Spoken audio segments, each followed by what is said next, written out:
Aló, muy buenos días con todos allá en casa. ¿Están por ahí? Hola, Juan Carlos.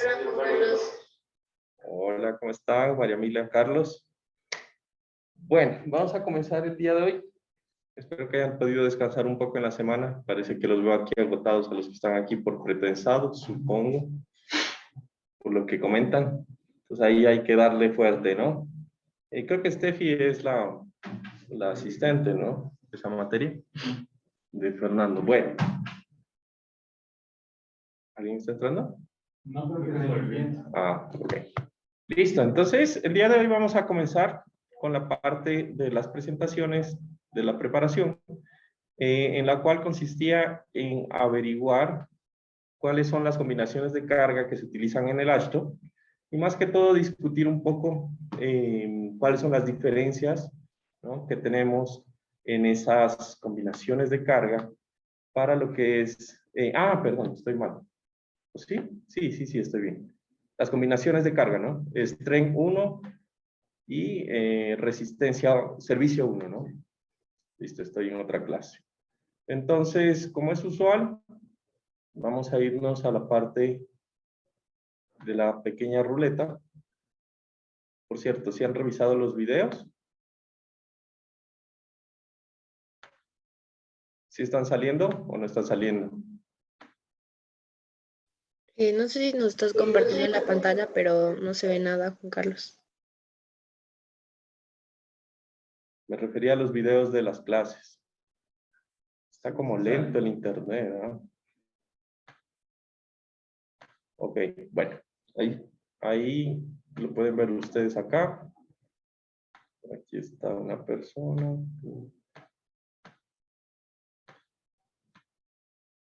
Listo. Entonces,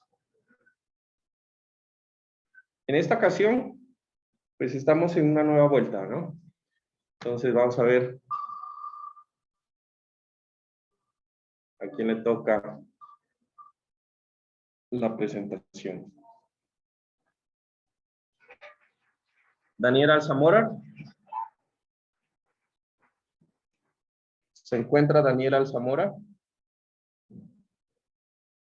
Daniel. Listo, no está. Continuamos.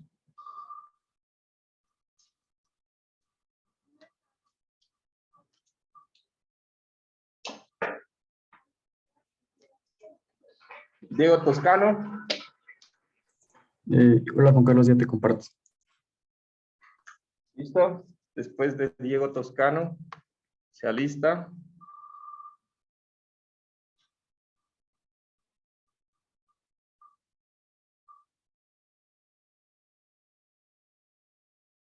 Mauricio Baldajos. Ya, Juanca. Listo. Entonces vamos con ellos dos primeros y seguimos después buscando más participantes.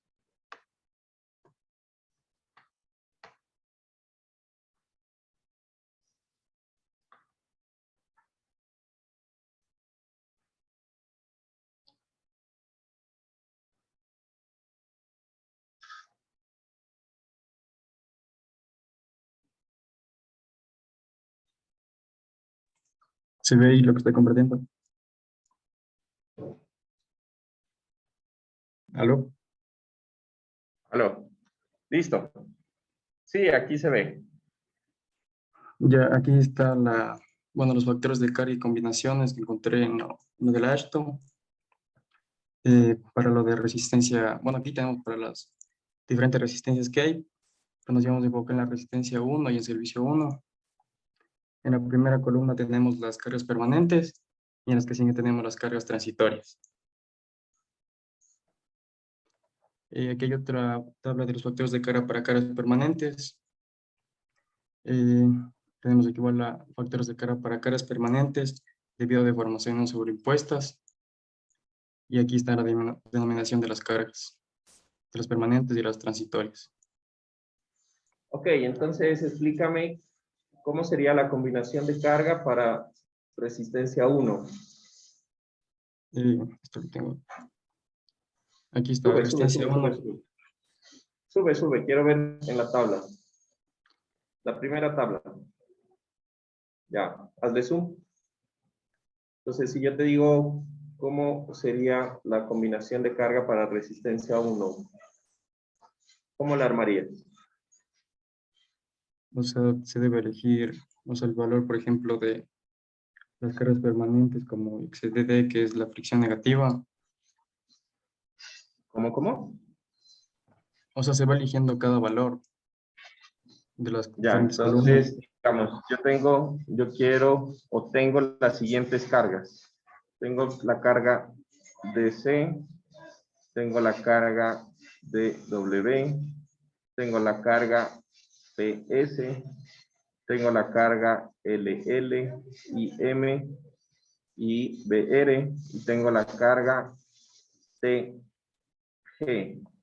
¿Cómo quedaría la combinación de carga para resistencia 1?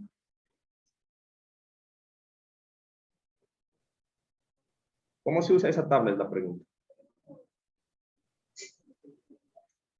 O sea, según yo solo se elegían los valores, no caché tan bien cómo utilizarle.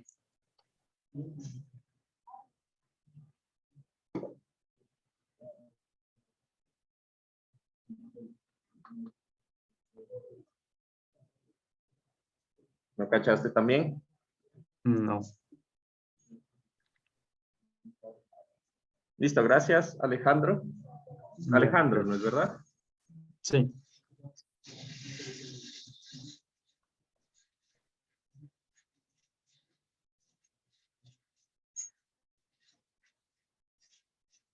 Listo, siguiente es Mauricio.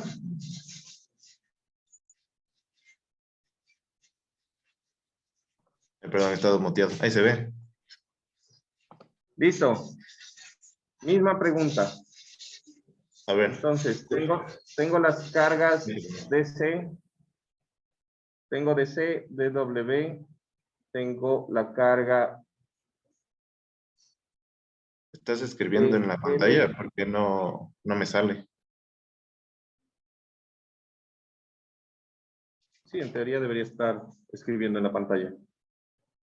Bueno, A ver. entonces, Déjame ver. Ya. Raro. A ver, ahí. No me sale. A ver, dame un segundo. Creo que se bloqueó esto. Listo, entonces tengo cargas DC. Ahí sí. Sí, ahí sí. DW, tengo las cargas C su R, tengo LL y M, y tengo las cargas, hola, SE. Ya. Entonces la carga DC, DW y CR se suman y se multiplican por el factor, ya sea para resistencia 1 o para servicio 1, que es gamma P o... Digamos que sea resistencia, entonces. Ya. Entonces, la DC, DW y CR se suman y se multiplican por su factor. De igual manera, la LL con la IM se suman las dos y se multiplicarían por 1.75, que es el factor para carga de resistencia 1. Y SE se multiplicaría por el factor de resistencia gamma SE para resistencia 1. Luego se sumarían todas y ahí se calcularía ¿cómo es esto? El momento, que es con esta fórmula, que dice que la solicitación mayorada es la sumatoria de el factor eta, creo que es la n, de modificador de cargas por el factor de carga y por la solicitación, que sería la suma de las cargas de CW que le corresponden a cada uno. Listo. Gracias, Mauricio. Ya.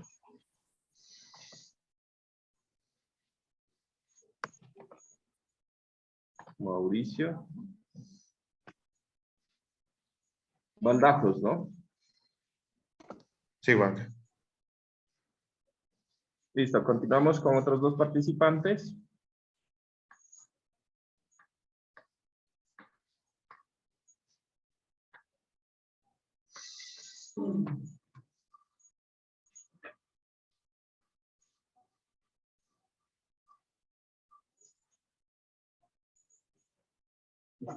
Pablito.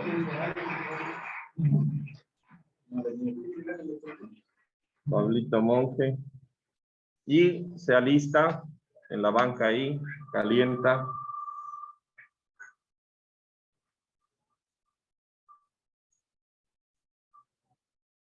Edwin.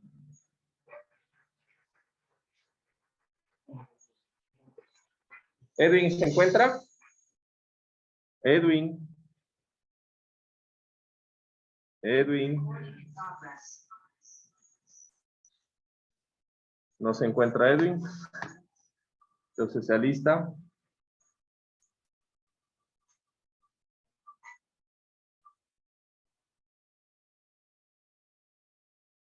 Julio. Julio Rodas. Julio Rodas. No está Julio. Se alista.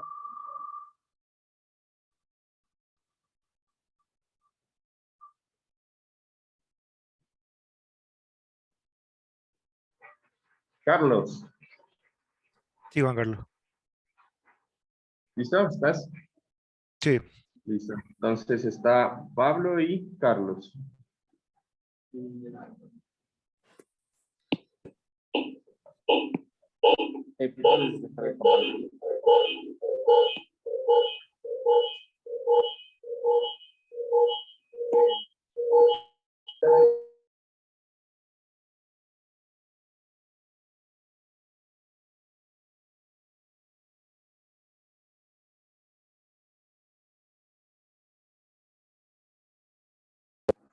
Ahí, aló.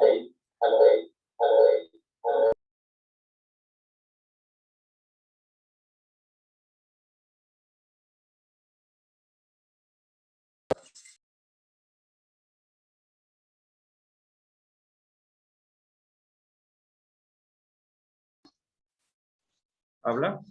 Hola. ¿Le escuchan a Pablo? Ajá. Sí, sí, Ya, se le entonces escucha. hagamos. ¿Qué será el micrófono de acá? Verás, hagamos una cosa. Yo me voy a desconectar y tú conéctate en tu micrófono. A ver, hola. ¿Me escuchan? Sí, Pablito, ¿qué más? Hola. ¿Qué fue, Pablito? ¿Sí se escucha? De ley. Ya. ¿Sí? Sí. ¿Puedes dejar de compartirle para que me deje compartir?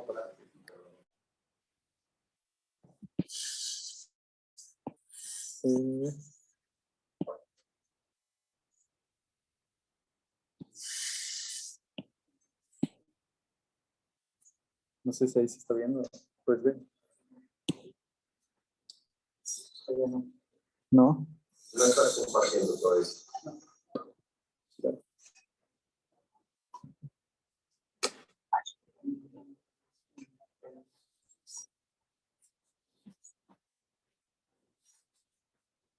Ahí. Sí. Ya. ¿Te explico todo? ¿O alguna parte? Listo, entonces tú me vas a explicar cómo se calcula el gamma sub P. Que lo explicó nuestro amigo Mauricio, lo explicó bastante bien. Entonces yo tengo que ver cada columna de las cargas y veo cuál es el factor. ¿No? Sin embargo, pues aparece ahí el gamma sub P. Ya, sí. Para calcular el gamma sub P, o sea, tenemos esta tabla en donde igual se encuentran todas los patrones de carga y el factor de la combinación depende de si se escoge el máximo o el mínimo. Entonces, por ejemplo, para la carga de DC, ¿cuál sería el gamma sub P? Bueno, ahí, o sea, como se ve aquí, o sea, depende, si es que digamos es solo para la de Strength 4, ahí sería, o sea, el máximo 1.5 o el mínimo 0.9. O si se escoge la otra, que me imagino que debe ser para las demás combinaciones, factores, pues, sería el máximo 1.25 o el mínimo 0.9.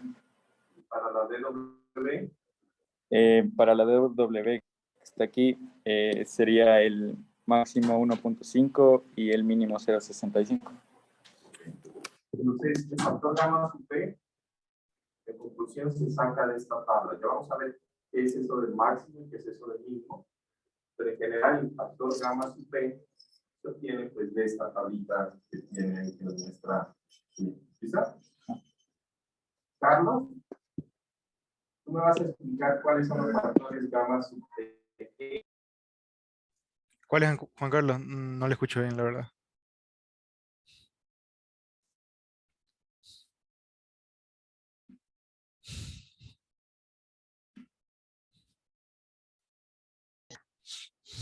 ¿Aló? Sí, ¿Ahí ya me ahí sí. escuchan? Sí. Listo, entonces tú me vas a explicar cuál es el factor, cómo que se calcula el factor gamma sub PE o gamma sub SE. Esos que Ah, ya. estaban ahí, que aparecen ahí. Sí, sí. Son, por aquí los tenía. Este de aquí, el gamma sub SE. Ajá. O sea, yo de lo que leí, eh, decía como que este factor podía ser tomado como un valor de 1, Ujú. Dependiendo de qué. dependiendo. mm,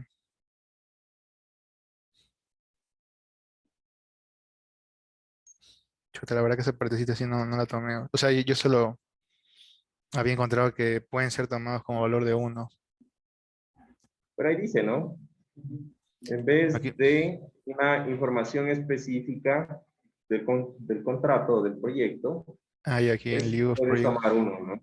Ya, entonces, o sea, ese no tengo como que otra información sobre el gamma sub SE.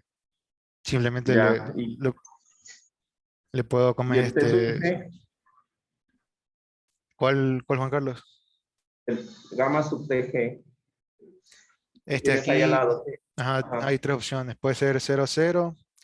eh, si digamos, en eventos de estados límites, en los casos de esfuerzo y en casos más dicho, y en casos de extremos estados límites. Para un valor de 1 en el Ok. estadio límite de servicio, cuando la carga vía no es considerada, ¿Solo y un eso? valor, ¿Aló? sí, sí, Juan Carlos, ¿me escucha? ¿Aló? ¿Aló, Carlos? ¿Se me escucha, Juan Carlos? ¿Aló, Carlos? ¿Aló, aló, aló, aló? ¿Aló? Ya, qué pena, ahí se me cortó una cosa.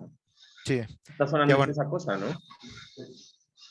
Allá. como decía, el valor de 1 es cuando tenemos un estado límite de servicio, cuando la carga viva no se la considera, y para el gamma sub TG para valores 0,50 en el estado límite de servicio, cuando la carga viva sí se la considera.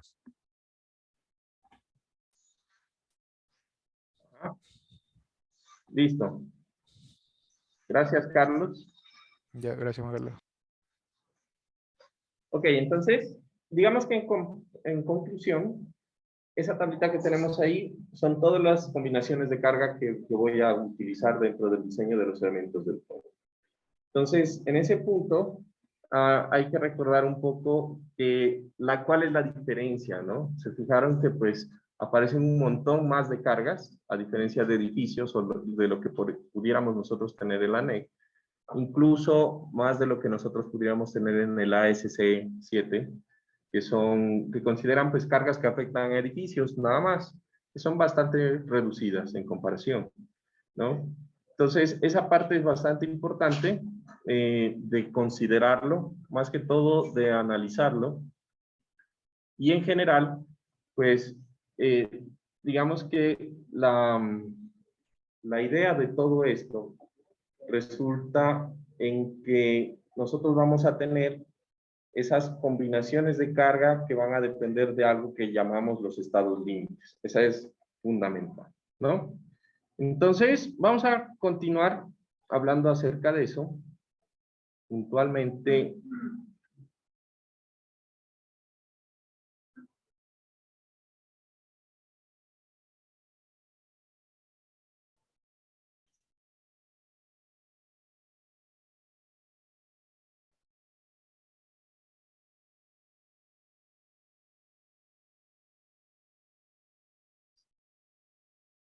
acerca de lo de las combinaciones de carga.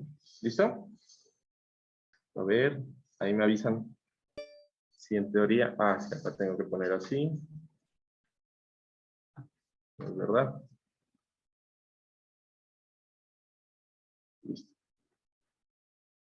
Entonces, en esta parte de los factores de combinación de carga, las cargas, realmente nosotros las vamos a llamar como Q sub I, ¿no? Entonces, las cargas Q van a ser la demanda sobre los elementos de mi estructura. Punto. Eso es fundamental. Entonces, cuando nosotros hablamos de las cargas que considera el AASHTO para el diseño de edificaciones, pues vamos a encontrar que existen un montón y que están en esa tablita, todas ubicadas en cada una de las columnas de la tabla, ¿verdad? En esa parte, pues nosotros vamos a diseñar lo que es el puente según la filosofía del diseño sísmico por el método LRFD. ¿Listo? ¿Y qué es el LRFD? Pues va a ser la metodología en donde nosotros tenemos factores de mayoración de carga que van a multiplicar y que van a ser en la mayoría de los casos mayores a 1 y que van a multiplicar las cargas Q sub U que están arriba, ¿sí? Y esas mayoraciones de carga las voy a comparar con una capacidad, en donde la capacidad va a ser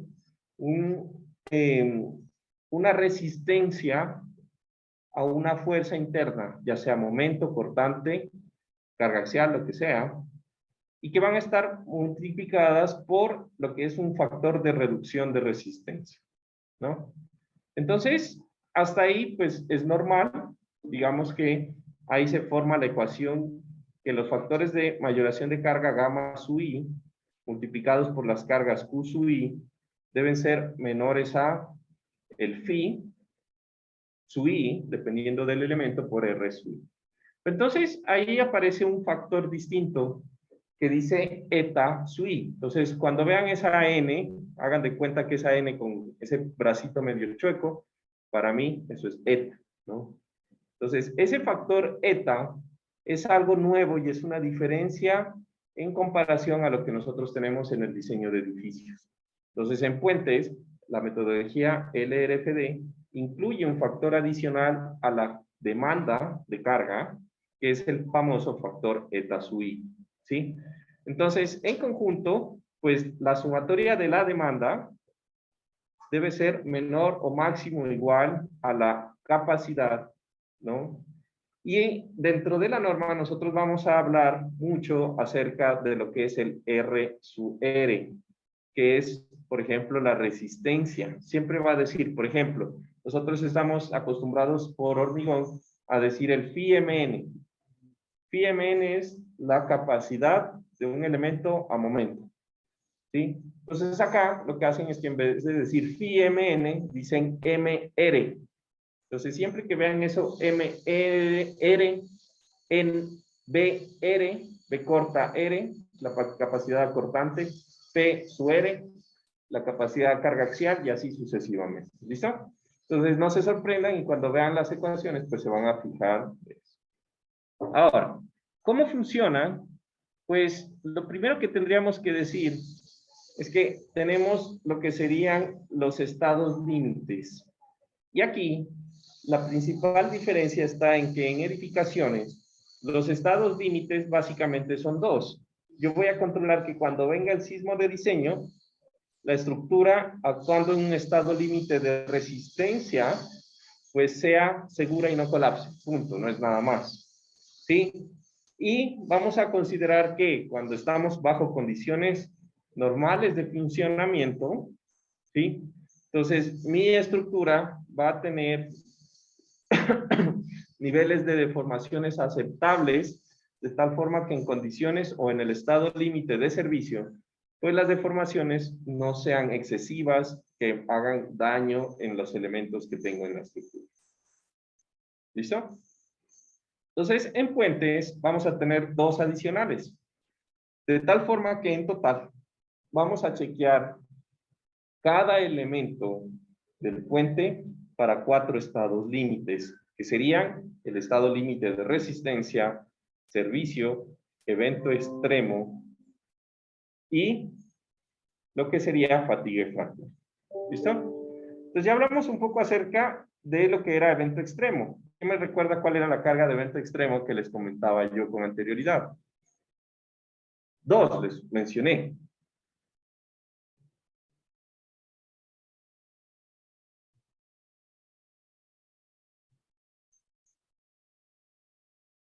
Puede ser la colisión de los vehículos. Colisión de los vehículos y otra, la típica.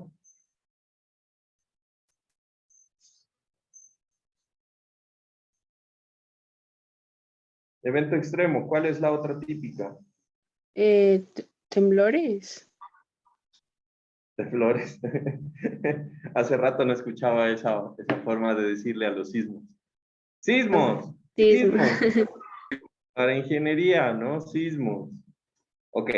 Sismos, ¿o qué más? No, sismos. Terremotos, bueno. Temblores. Bueno, exacto. Evento extremo son literales esas dos. Entonces, cada una de estas combinaciones, o mejor dicho, cada una de las filas de esta tabla, es muy importante, por favor, para el examen, estos elementos tráiganlos impresos, ¿sí? O sus tablitas. Recuerden que una cosa es el formulario y otra cosa son las tablas, pero las tablas, pues son tablas, no tienen nada escrito, son tablas, punto, nada más. ¿Listo? Ok, entonces, esta tablita, imprímela y ténganla por ahí a la mano. La vamos a usar de aquí en adelante para hacer todo lo que es el diseño. ¿Listo? Entonces resulta que nosotros tenemos aquí 5 combinaciones de resistencia, 2 de evento extremo, 4 de servicio y 2 de fatiga y fractura, ¿no? Entonces, en esa parte, cada una de estas combinaciones, primero que todo, denotan una probabilidad de ocurrencia de efectos simultáneos. ¿Sí? Eso es lo que tienen que acordarse. Yo voy a tener una probabilidad de que ocurra, por ejemplo, las cargas permanentes, más las cargas transitorias, más el viento, más un montón de cosas. Entonces, por eso ustedes se van a dar cuenta que, por ejemplo, en resistencia 1, no están incluidas todas las cargas que son de la parte de sismo, colisión de vehículos, colisión de, digamos, de contenedores, de Belsel, CSV y todo ese tipo de cosas, ¿no? Esas son llevadas a la parte de los eventos extremos, a las combinaciones azules, ¿no? Entonces, esas combinaciones prácticamente lo que hacen es decirnos la probabilidad de ocurrencia que han encontrado en el AASHTO para que ocurran estos fenómenos de una forma simultánea en el mismo periodo o intervalo. ¿Listo? Ahora, ¿cómo vamos a funcionar? Y entonces yo tengo que chequear todos los elementos para resistencia 1, 2, 3, 4 y 5, y además las 2 de evento extremo y así sucesivamente.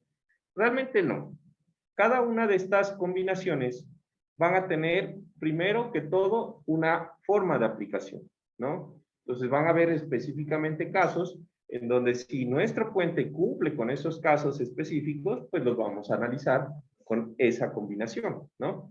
Pues entonces, ¿cómo funciona? Pues es básicamente como estábamos hablando ahorita en la preparación, ¿no? Entonces, en cada columna aparece lo que sería el famoso nomenclatura de la carga.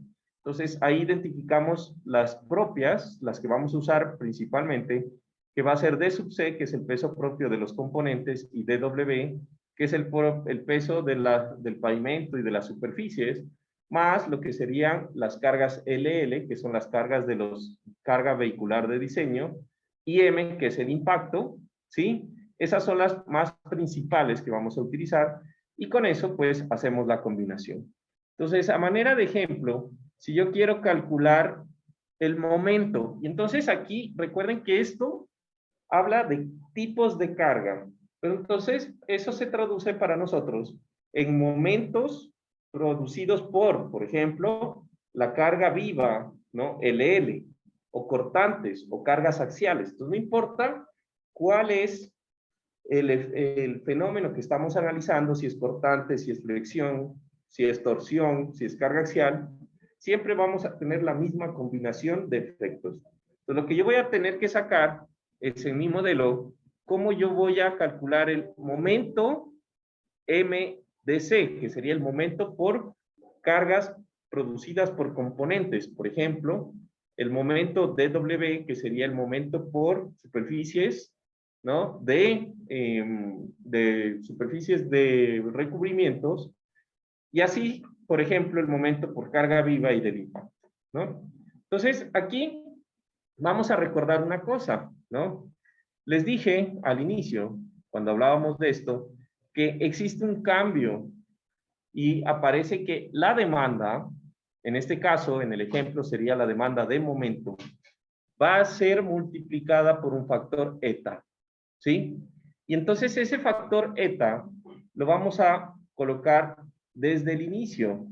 Entonces, el momento último para el estado de resistencia 1, por ejemplo, M sub U, y ahí le puse la nomenclatura ST1, que sería resistencia o strength 1, va a ser igual a ese factor eta multiplicado por gamma sub P, ¿sí? Que es el factor que me multiplica toda la primera columna de cargas permanentes, en donde está el momento de C y el momento de W. Más 1.75 en ese ejemplo, que sería las cargas MLL más MIM. ¿Se entiende esa parte? Entonces, lo que estaba explicando, creo que era Mauricio, si mal no estoy. Entonces, aquí lo único que hice fue, así como nos mostró Mauricio, pues ese factor gamma sub P va a depender de lo que sería el tipo de componente que yo tengo, y lo encontramos en la otra tabla que ustedes investigaron, ¿es verdad? Y en esa tablita aparece que para las cargas permanentes de C, pues el factor gamma sub P toma el valor máximo de 1.25. Y gamma sub P para las cargas de W toma el valor máximo de 1.50. De tal forma que ahí lo único que tengo que hacer es reemplazar y obtengo el momento último. Punto. Y así va a funcionar para momento, carga axial, cortante, etcétera, para todo. Entonces, aquí la pregunta es, bueno, ¿y entonces en qué casos yo voy a considerar el resto de combinaciones de carga? ¿Sí? Entonces resulta que esas combinaciones de carga, yo no todos los elementos voy a aplicarle todas las combinaciones de carga, e incluso ya les voy a explicar que hay algunos elementos que tampoco se chequean todos los estados límites, ¿sí? Entonces eso lo vamos a ir a ver conforme pasa el curso, pero en general podríamos decir que los básicos es chequear resistencia 1, básico, servicio 1, fatiga y fractura 1, ¿sí? Y depende de los elementos, evento extremo 1, ¿ya? Ahora, ya les voy a mostrar por qué evento extremo 2 es un caso especial, pero eso va a ser en general. ¿Listo? Ahora, dentro del uso de las combinaciones, digamos que yo voy a tener que leer, siempre que tenga que hacer el diseño del puente, cuáles van a ser las aplicaciones. Entonces, por ejemplo, si ustedes ven lo que dice el estado de resistencia 2, si ustedes ven la descripción, ahí dice que en puentes, ¿sí? La resistencia 2 funciona o se aplica cuando tengo una combinación de cargas que representan al vehículo, al uso del puente por vehículos de diseño especiales. ¿Listo?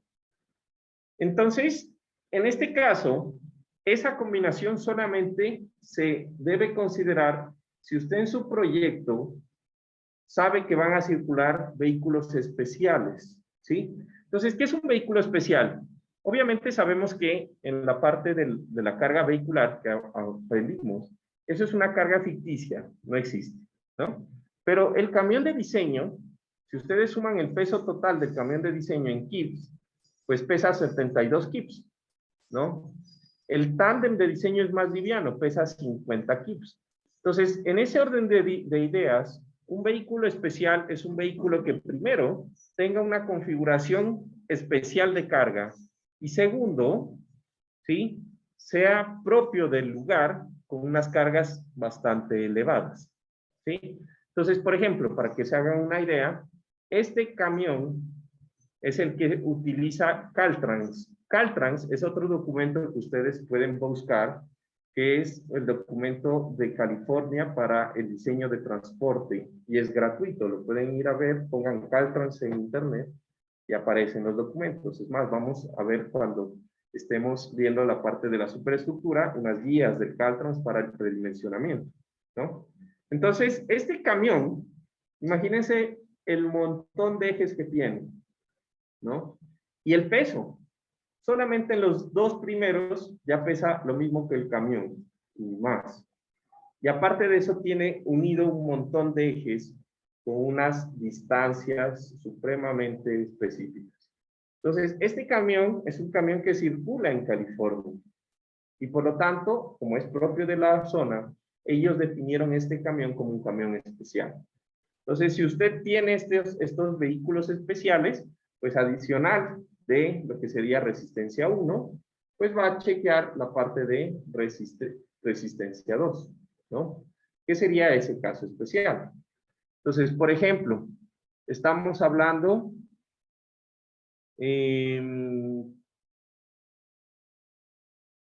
por ejemplo, servicio 3. Entonces, dice, combinación de cargas relacionada exclusivamente con la tracción en superestructuras de hormigón pretensado. ¿Sí? Entonces, si usted no tiene un puente de hormigón pretensado, pues no tiene que chequear este tipo de sistema. ¿Listo? Y así usted va a ir chequeando los estados y ahí según eso va a ir viendo cuáles de estas son las que aplican. Pero si ustedes leen el detalle de lo que son resistencia 1, servicio 1, etcétera, generalmente la primera combinación de cada tipo pues habla de la combinación o del chequeo básico del estado límite y eso aplica pues para todos los casos. ¿Se entendió esta parte de las combinaciones? Listo. Entonces, en el curso nosotros vamos a chequear lo que son los eventos de resistencia, servicio, fatiga y evento extremo 1, que van a ser los casos típicos, los más sencillos en general. Bueno, pues no se olviden de leer estas definiciones cuando se aplican, ¿sí? Etcétera. Es importante que ustedes recuerden eso, cómo se aplican y en dónde, en qué caso. ¿Listo? Ok, ahora vamos a hablar de lo que es el factor eta. Entonces resulta que el factor eta, ¿sí?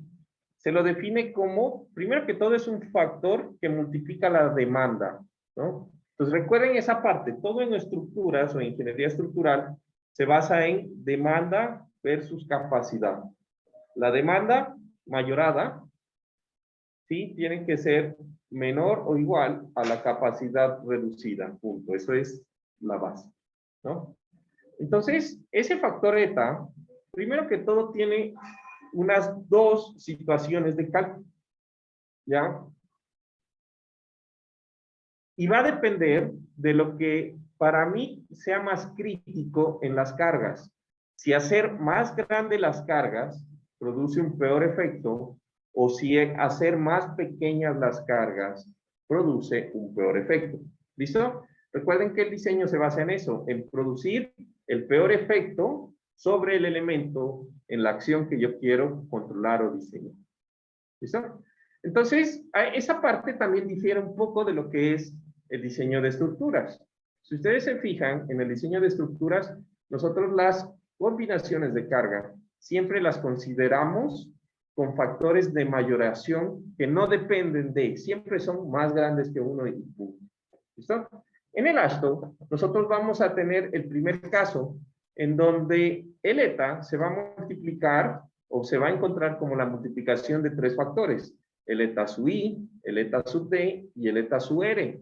Esos factores ya los vamos a mirar cómo se calculan, pero en general, ese factor eta sub i, eta sub d y eta sub r van a tomar la forma entre 1,05, 1 o 0.95. Siempre van a ser esos números, ¿ya?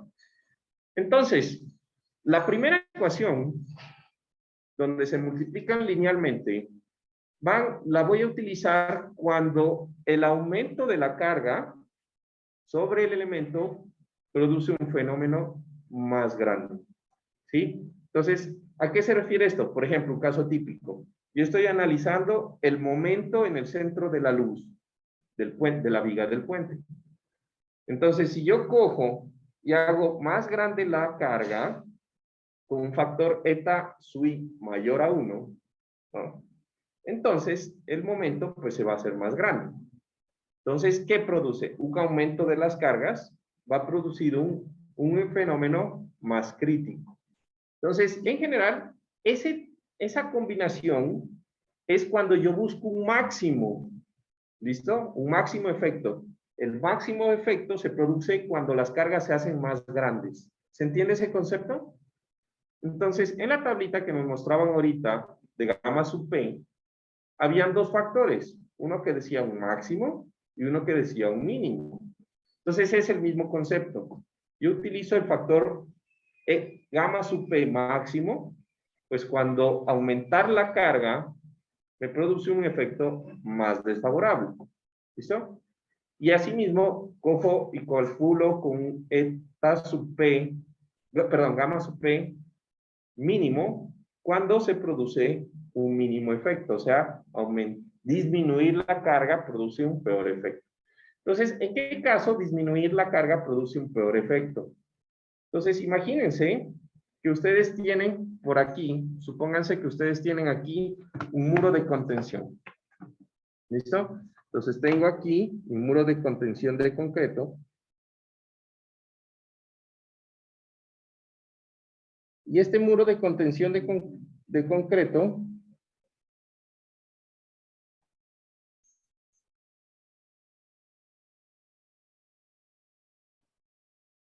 que es el estribo del puente, ¿sí?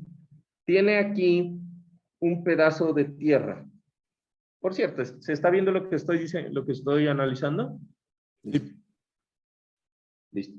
Entonces, esto es por atrás la tierra del muro de contención y por adelante tiene tierra. Entonces, por allá cuando estaban viendo cimentaciones, ustedes vieron algo que decía el momento de vuelco, ¿no es verdad? Entonces yo voy a poner un punto A aquí y voy a estimar cuáles son las cargas que estabilizan y desestabilizan esta estructura. Entonces las que estabilizan, pues primero que todo, pues va a ser el peso propio del concreto. ¿Sí o no? Después voy a tener el peso propio me voy a inventar aquí una línea imaginaria del suelo que está justamente en el talón del muro, y yo voy a tener entonces aquí el peso propio de la tierra en el talón. Le voy a poner ET, ¿no? Del air talón, no sé. Bueno. Y aquí voy a tener el peso propio de la tierra en la punta. Entonces, todas esas cargas respecto al punto A generan un momento horario que estabilizan el sistema. Adicionalmente, tengo lo que sería la distribución de fuerzas, pues por el empuje lateral del suelo.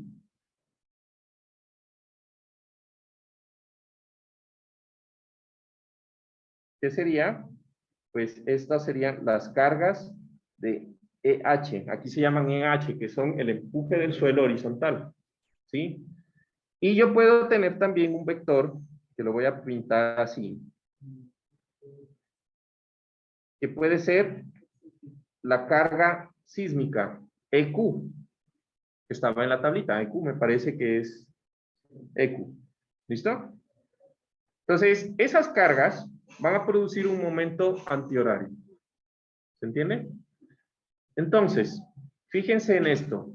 Si yo disminuyo las cargas estabilizantes, o sea que serían todas las cargas iniciales, la del hormigón, la del concreto, perdón, la de la tierra en el talón, la de la tierra en la punta, ¿sí? De esa estructura, pues lo que va a pasar es que el sismo no se mayora, ¿estamos? El sismo es una carga y punto, va a depender de la masa, ¿sí? Pues va a tener una componente que lo contrarresta más pequeña, y por lo tanto el efecto que yo quiero buscar, que en este caso es el volcamiento, ¿sí? Va a ser más crítico cuando yo disminuyo las cargas por el peso propio de los materiales y del hormigón, del suelo y del hormigón. ¿Se entiende ese estado? Entonces, en ese punto o en ese ejemplo, lo que quiero concluir es lo siguiente. Ahí yo voy a tener un eta en el cual yo lo que necesito es, o lo que yo reconozco es que una disminución en las cargas va a producir un peor efecto en mi análisis, que es el volcamiento de ese muro. ¿Se entiende? ¿Sí? Sí. Exacto. Entonces, van a ser, digamos que es muy común el aumento de cargas, o sea, la multiplicación de los 3 zetas va a ser muy común. Y en casos específicos vamos a querer el inverso de los 3 zetas. ¿Se entiende cuando utilizo una y otra ecuación u otra ecuación? Bueno. Entonces, por ejemplo, para maximizar el momento en el centro de la luz, pues ya sabemos, la multiplicación de los 3 factores, ¿no? Eta sub i, eta sub d, eta sub e. Y, por ejemplo, para calcular el momento del vuelco de un estribo, pues yo voy a tener del inverso. Ah, me estaba olvidando en el ejemplo que les dije acá, me estaba olvidando, por ejemplo, que aquí en el estribo, pues, algo importante, aquí hay vehículos, ¿no? Recuerden que en la parte de atrás del estribo viene la carretera, hay un vehículo circulando por ahí y eso produce más cargas. Bueno, eso es esta parte. Bueno, ¿listo? Ahora, ¿cuál es la pregunta? ¿Cómo yo calculo esos factores eta? ¿Listo? Entonces, los factores eta se van a calcular en función de un parámetro bien sencillo. Entonces, primero, los factores, o mejor dicho, hay 2 cosas que debemos recordar siempre al estimar los factores eta. La primera, ¿sí? La primera es que los factores eta van a estar cada uno específicamente para ciertos estados límites. Entonces, ¿quién me recuerda cuáles son los estados límites que aprendimos hoy? ¿Cuáles son los estados límites? Y evento extremo. Entonces, por ejemplo, el factor eta sub d es Carlos, un perdón, factor... ¿podría repetir eso porque no se escuchó al compañero? Los estados límites era Ajá. resistencia, fatiga y fractura, servicio y evento extremo. El código de color que pusimos acá arriba, ¿recuerdas? Sí. Esos son los estados límites. ¿Listo? Entonces, el factor eta sub d, que es uno de estos de aquí, ¿no es verdad?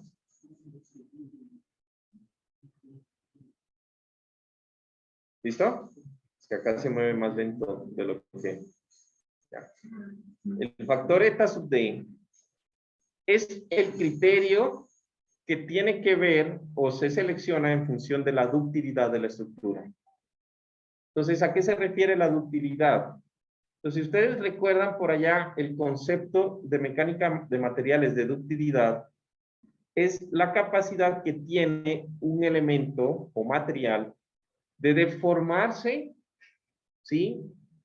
Más allá del rango elástico, sin romperse. Eso es ductilidad, ¿no?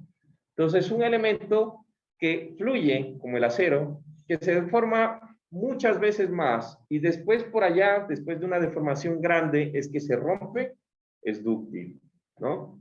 Un elemento como, por ejemplo, el hormigón, que él llega, no tiene un punto primero que es de fluencia, pero tiene un punto de resistencia máxima, y un poquito más allá se rompe, es poco dúctil. ¿Estamos? Por ejemplo, un acero poco dúctil es el hormigón, perdón, es el acero que se utiliza para los torones de preesfuerzo, ¿no? Los torones de preesfuerzo tienen una resistencia supremamente alta a fluencia. Lo hablamos cuando estábamos hablando de los torones. Pero una vez que fluyen, se deforman un poquito y se arrancan, ¿no? Entonces, son poco dúctiles. Entonces, en este criterio, yo voy a chequear dos cosas. Primero, para los estados de resistencia, fatiga y fractura, nada más, el factor puede tener 3 valores. Para todo lo demás existen 1. ¿Listo? Entonces, si yo tengo, por ejemplo, aquí, que estoy evaluando el factor eta sub d para evento extremo.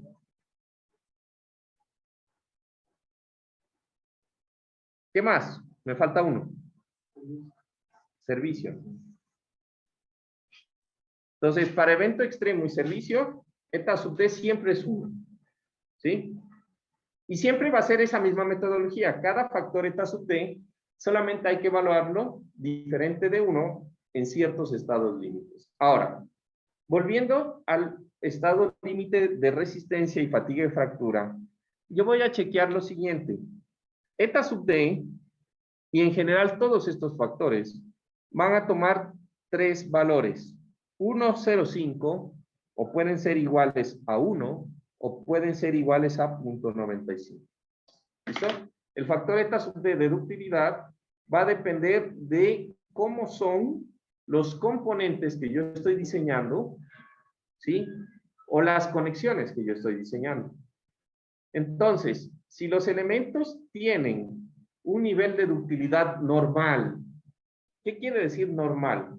Entonces, recuerden que en hormigón, en la clase que a nosotros nos interesa, de puentes, el hormigón alcanza niveles satisfactorios de ductilidad en función a el confinamiento que yo le doy mediante los estribos de hormigón, ¿sí o no?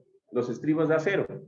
Entonces, un elemento que tiene el adecuado diseño de las barras longitudinales, pongo, ¿no?, el acero mínimo por flexión, al menos, o el que necesita el elemento, pongo los estribos según lo que me dicen, entonces llega y yo hago el cálculo, y me coge y me dice que ponga estribos cada 15, y yo me aseguro de poner los estribos cada 15, me dice que ponga al menos 6 varillitas longitudinales de phi de 14, y pongo eso, o sea, cumplo los requisitos que me exige la norma para el detallamiento estructural del elemento y para garantizar el adecuado confinamiento de los elementos de hormigón. ¿Se entiende? Pero entonces, si me dice que los estribos son cada 15, le pongo cada 15, exactamente, lo que me dice la norma, ni más, ni tampoco menos. ¿Listo? Pongo justamente lo justo. Entonces, ese elemento está con niveles normales de ductilidad. Y como tiene niveles convencionales que cumplen las especificaciones, ese factor eta sub d lo voy a considerar como 1. ¿Listo? Ahora, usted coge y dice, bueno, la norma me dice que ponga cada 15. Pero entonces el maestro se me hace bolas, y entonces yo le voy a poner cada 10 los estribos. Entonces la norma o el cálculo me sale que yo tengo que poner 10 centímetros cuadrados de acero longitudinal para soportar este momento aquí. Pero no puedo poner 10 porque con varillas tengo que poner de las mismas y entonces me sale que estoy poniendo 12. ¿Sí o no? Entonces, ¿qué estoy haciendo? Estoy poniendo estribos más juntos, o sea, estoy garantizando mayor confinamiento y estoy poniendo más acero. Entonces, eso tiene niveles más allá de los normales ¿sí? De ductilidad, ese elemento. Entonces ahí cojo y dice, pongo punto 95. ¿Listo? O le hago algo que, por ejemplo, le pongo a la columna una camisa de acero para que tenga mayor capacidad de rotación, o cosas así. Más ductilidad de lo que se debe. ¿Listo? Entonces, ahí punto 95. Y el otro es el otro caso. Entonces yo pongo cada 10, me dice el cálculo que tengo que poner cada 10, pero entonces resulta que usted dice, no, pero esta viga que estoy diseñando es un elemento que no es una viga principal, sino es una viga riostra, y es en un punto en donde realmente no es el mayor problema. Entonces es un elemento secundario. Yo no le voy a poner cada 10, le voy a poner cada 15 los estribos, porque no es un elemento tan de resistencia. O pasa algo. Entonces usted se da cuenta que en los núcleos de hormigón que sacó de los testigos de hormigón, el hormigón está bajo la resistencia o algún problema, ¿listo? O como me pasó alguna vez en una estructura que llegó el maestro, teníamos que hacer unas columnas, pero que tenían un montón de refuerzos. Esas columnas eran como de 90 por 1,10, eran unas columnas y tenían un montón de refuerzos. Y lo pesco al maestro haciendo, se han dado cuenta pues que los estribos son cerrados, pues, ¿no? Pero ya cuando son esas columnas tan grandes ya es difícil poner ese estribo. O sea, a él le pareció una brillante idea de que era más fácil coger y cortarlos y ponerlos así, ¿no? ¿Se entiende? Entonces obviamente entendemos que esa vaina no sirve para nada, ese estribo, y así ya había armado unas cuantas. Entonces ya nada, ¿no? Entonces obviamente eso tiene niveles de confinamiento, esos estribos no sirven para nada, y problemas así, que siempre ocurren, los maestros son bien ingeniosos para hacer pendejadas, ¿no? Entonces, no dúctil, ¡pam! Factor 1,5, 1,05. ¿Se entiende? Entonces, fíjense que si ese factor es mayor que 1, a la larga, lo que va a representar es que al multiplicar los 3, me va a salir un factor mayor a 1, que va a mayorar eso en las cargas. Entonces, a la larga es como un factor adicional, reconociendo otras cosas, este tipo de cosas, o tipo de... ¿Listo? ¿Se entendió esta parte? Y así son todos. Entonces, por ejemplo, el factor eta su r, ¿sí? Solamente es para el estado límite de resistencia. Para todos los demás, o sea, ¿qué sería? Servicio, evento extremo, y fatiga.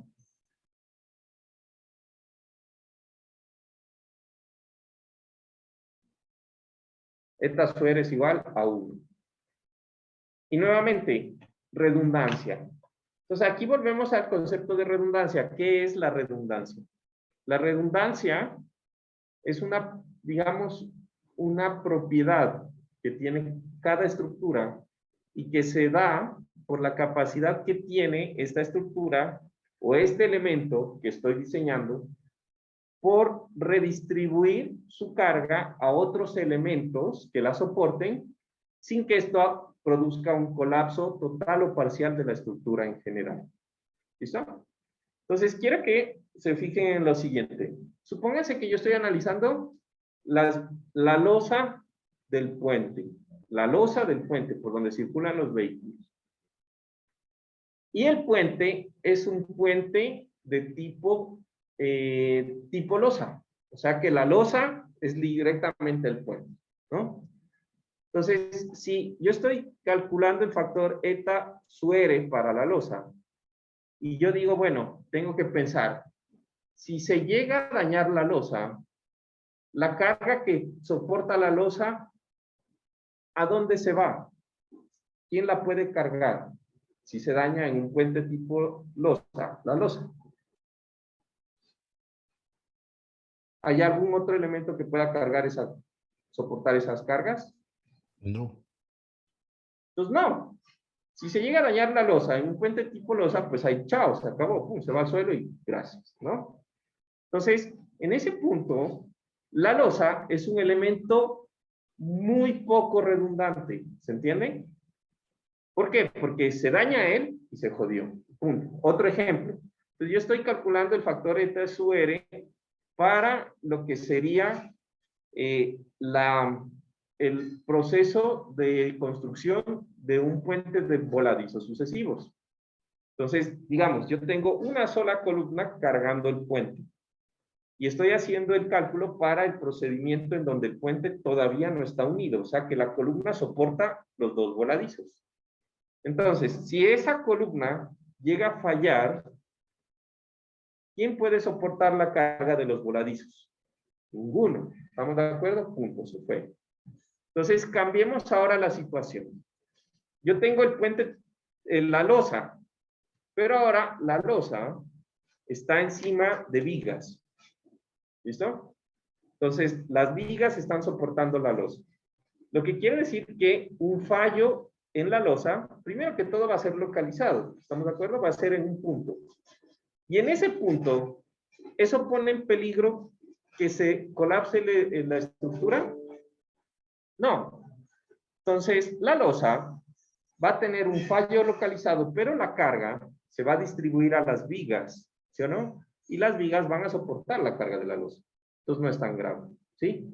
Entonces, aquí es un poco subjetivo. Usted tiene que decir, bueno, ¿qué tan redundante es mi elemento?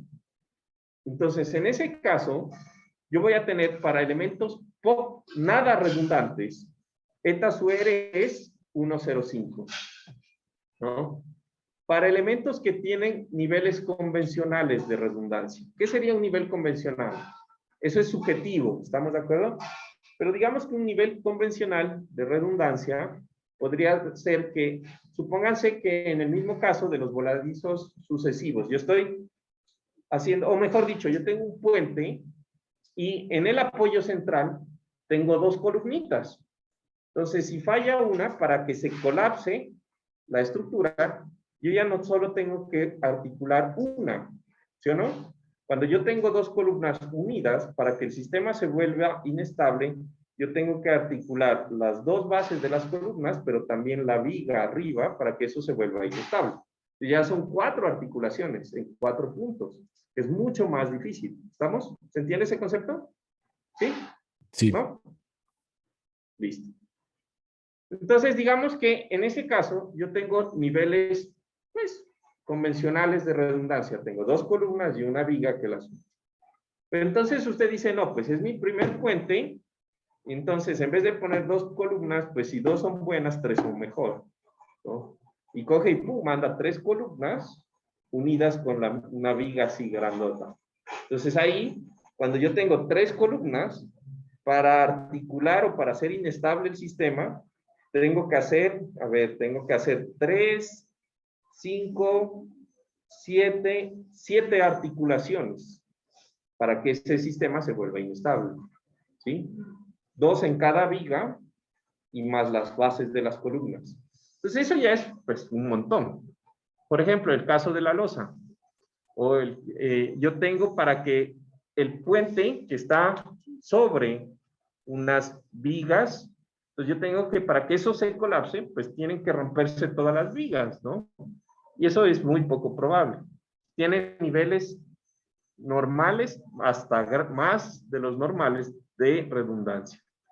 Entonces yo evalúo eso y coloco mi valor. ¿Listo? ¿Se entendió esa parte? Ok. Sí. Criterios de importancia operacional. De este es el más subjetivo de todos. ¿Listo? Entonces, el criterio para estimar el eta sub i, digamos que es el más subjetivo porque eso depende de la importancia o del elemento o de la estructura como tal. Entonces, como es usual, primero vamos a evaluar 2 estados límites. Entonces, para estado de resistencia y evento extremo, y nada más. Para todo lo demás, aquí no he estado, pero aquí podríamos, ¿qué falta? ¿Sería servicio? y fatiga y fractura.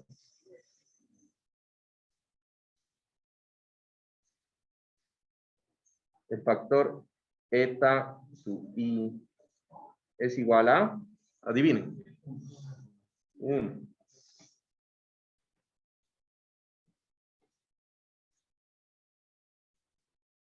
Esta vaina de los cuadernos, de verdad que... ¿Listo? Entonces, ¿por qué digo que es el más subjetivo? Resulta que en este estado límite, yo voy a coger y voy a decir, bueno, ¿qué tan importante es primero el elemento? ¿Sí? Y segundo, ¿qué tan importante es este elemento para que salga de funcionamiento el puente? ¿Sí? De operación. ¿Listo? Entonces, vamos a evaluar dos criterios simples. Entonces, digamos, yo tengo el puente que hace parte, un puente que hace parte de la Panamericana. Inclusive, un puente que haga parte de la vía de aquí de Quito, o que conecte, no, que conecte el puerto más grande del Ecuador, que es el de Manta, creo que es. ¿Cuál es el puente más grande? El puerto más grande del Ecuador. Puerto. El de Manta, ¿no es verdad? De Manta. Entonces hagan de cuenta que un puente que conecte el puerto con la refinería de Esmeraldas, pues, en donde se exporta el petróleo. ¿Estamos de acuerdo? De tal forma que si se cae el puente, Ecuador no puede llevar los barriles para exportación. O que la vía alterna les tome, no sé, un retraso de 10 horas por el camino o lo que sea. ¿Se entiende? Ese puente, así sea corto, es súper importante. No necesita ser pues, como los puentes que vimos. Así sea pequeñito, es supremamente importante. ¿Sí? Otro, por ejemplo, en caso de provisiones. Un puente que conecte, no sé, imagino poblaciones importantes que estén, digamos, la parte del petróleo. Creo que eso sacan el petróleo lo sacan en la Amazonía, me parece que hay plantas petroleras aquí en Ecuador. Entonces, un puente que comunique la refinería de Esmeraldas con el pozo petrolero ahí en el Amazonas, no sé, que entiendo que hay ahí. Digamos en la Rumichaca también. Por ejemplo, Rumichaca, un puente de paso importante. Entonces, todo ese tipo de cosas o de puentes no tienen que ser muy largos, pero son súper importantes para el país en general. Y cualquier cosa, pues, que los afecte, pues hace que el país tenga un perjuicio o económico o tenga problemas de alguna forma. Entonces, importancia operacional, como son importantes, 105. Y asimismo, pues el puente que une la carretera principal con la finca de 20 hectáreas que tiene usted y su familia, pues lastimosamente, eso solo le sirva a usted. Punto 95. ¿Listo? Bueno, ese tipo de cosas. ¿Me entienden cuál es el criterio? Listo. Puentes, por ejemplo, que unan hospitales en caso de eventos sísmicos, ¿no? O el transporte de suministros. Inclusive, la importancia operacional también se debe evaluar en situaciones bélicas. Por ejemplo, yo necesito transportar tropas de un punto a otro a la frontera. Ese tipo de cosas. Aquí Ecuador, pues hace rato no ha tenido problemas con ese tipo de cosas. Afortunadamente, pues, listo. Entonces, ese es el criterio como macro.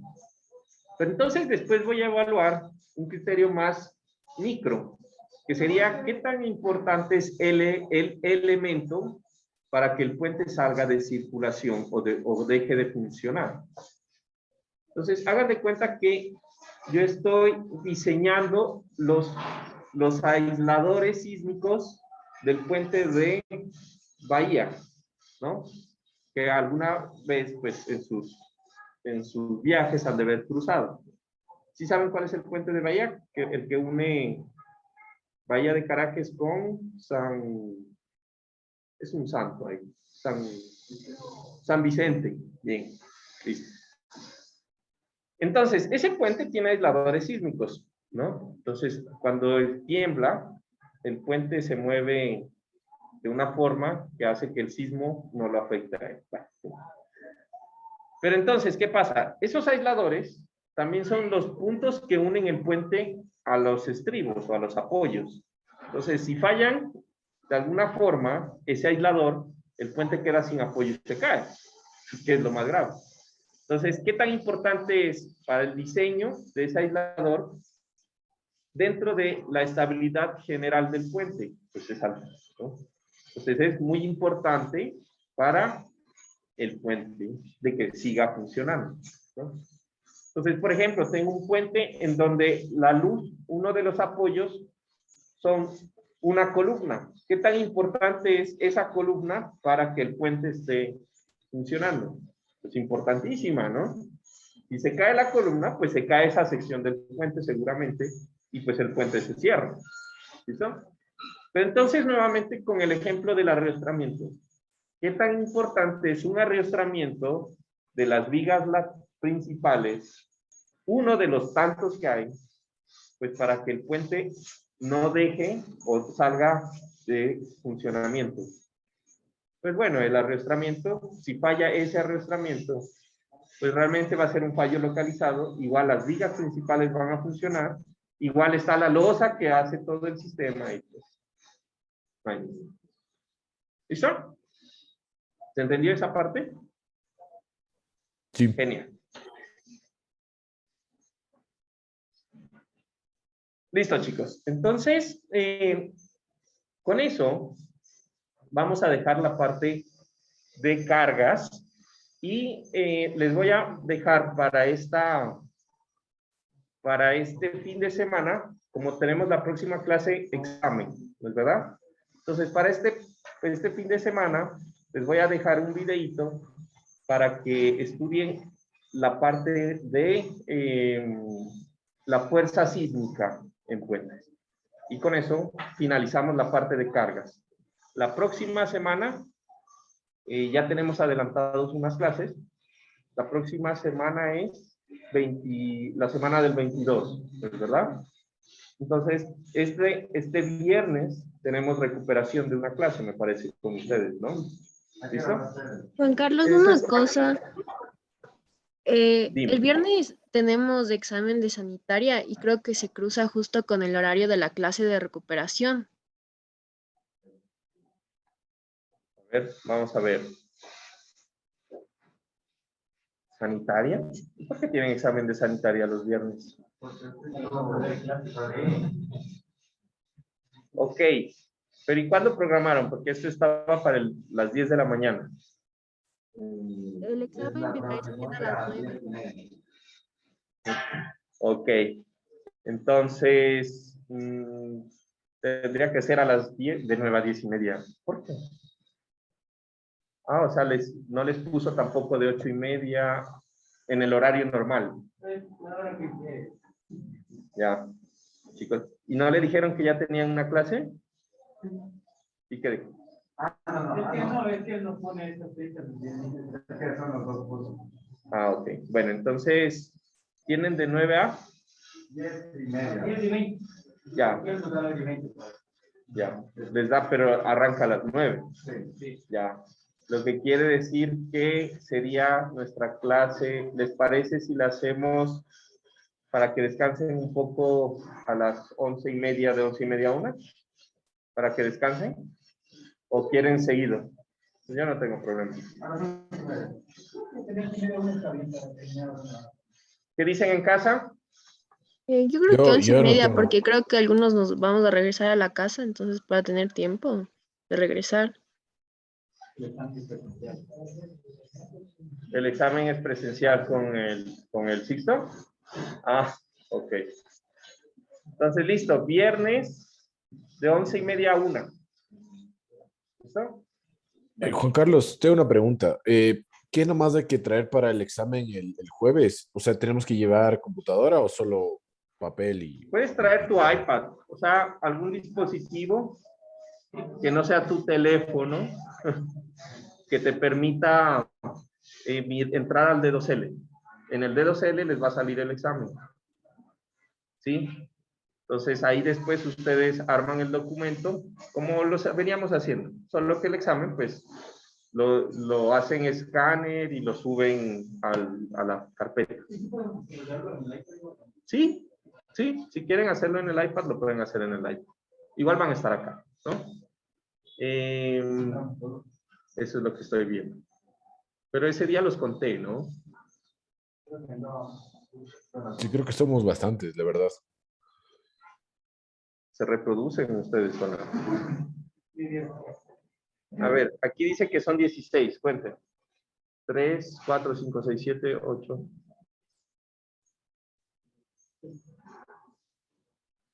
Sí, sobran unos 4. 4, 8, 12, 16, 3. Sobran 3. ¿Ah? Sobran 3. Sí, entonces aquí se ponen aquí, ahí nos organizamos. Si nos organizamos, ya saben. ¿Listo? Bueno, que tengan un excelente resto de y día. Juan Carlos, perdón, y formulario. Sí, pueden traer su formulario y pueden traer su formulario hecho a mano, ¿no? Con las unidades, no se olviden de las unidades, ¿no? Transformación de unidades, etcétera, etcétera.